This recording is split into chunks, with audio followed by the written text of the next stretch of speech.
Hi guys, welcome to my channel. If you've watched any of my previous videos, then you may know that I live in the UK, but I was born in Poland. I moved to the UK in 2017, and during my time living here, I've noticed some things that I really like about the UK, and obviously some things that I like a little bit less. But today, we're gonna talk about the good things. So here's my list.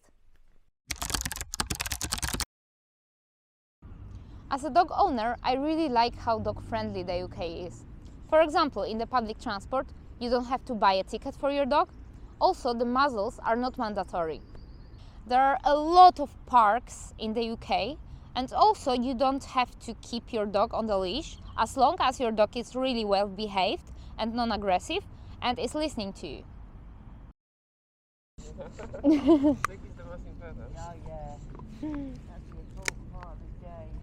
In general, British people really like dogs, and most of the dogs here are really well behaved.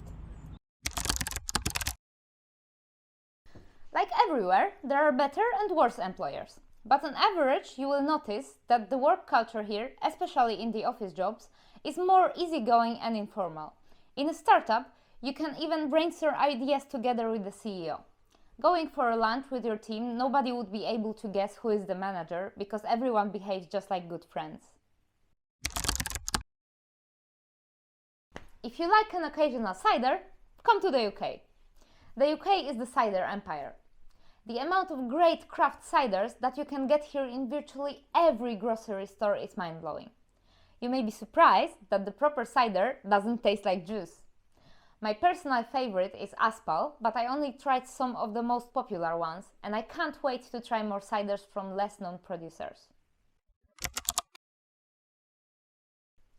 I am not a financial advisor. If you need a financial advice, please contact a qualified professional. Recently, there are news about the inflation all over the internet. This is a very serious topic, and I won't be pretending that I am an expert here. But saving money in the current times can be very difficult. After all, what's the point in saving, let's say, £1,000, if that £1,000 may be worth, for example, just 900 in a year? One way to preserve the value of your money is to invest, for example, in stocks and shares. But in many countries, including here in the UK, there is a capital gain tax to pay. Here's where comes the so-called ISA, Individual Saving Account. Using the ISA, you can invest up to £20,000 a year tax-free. You can get your money out anytime. There is also another type of ISA called LISA or Lifetime ISA. You can only put 4,000 every year into LISA, and the government will add 25%, up to 1,000 per year. There are many limitations here. You can only open a LISA account when you're under 40 and pay into it up until you're 50. With LISA, you can only withdraw money without 25% penalty, either after retirement or when buying your first home. Both LISA and ISA have two variants: cash one, where you are getting an agreed interest, and stocks and shares, where your money is invested, either by you in a self-invested account or by the provider in case of a managed one. There are countries where you need to sell your arm and leg to pay for your medical bills, looking at you, USA. In other places, you will die waiting for a life-saving procedure. There is universal healthcare here in the UK, provided by the NHS and paid for by the taxes. You may be surprised to hear that the NHS is the largest employer in Europe and the largest employer of skilled professionals in the world. Of course, there are many opinions on what kind of healthcare is the best, but the facts are that the NHS is accessible for all the British residents and provides comprehensive healthcare that is free at the point of service. I believe that the healthcare is a human right, and I think that a healthy nation is a happy and prosperous nation. Of course, there are many things that should be improved, but as a person that had to seek medical attention a couple of times, I always got the highest quality care. I can't tell you how infuriating it was to apply for a job back in Poland, because hardly any job offer has the expected salary or at least the salary range.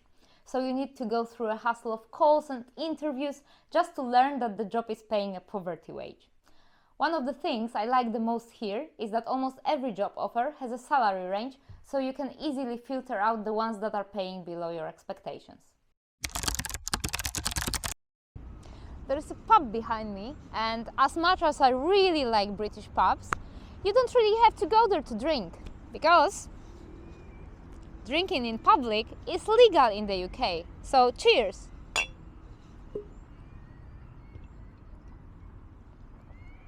That's right, and while it is legal, you can be forbidden if the local government decides so. So always check what are your local laws regarding alcohol drinking in public. And that's all for today. Let me know down in the comments what are your favorite things about the country you live in. And don't forget to leave the like and subscribe. See you next time. Bye!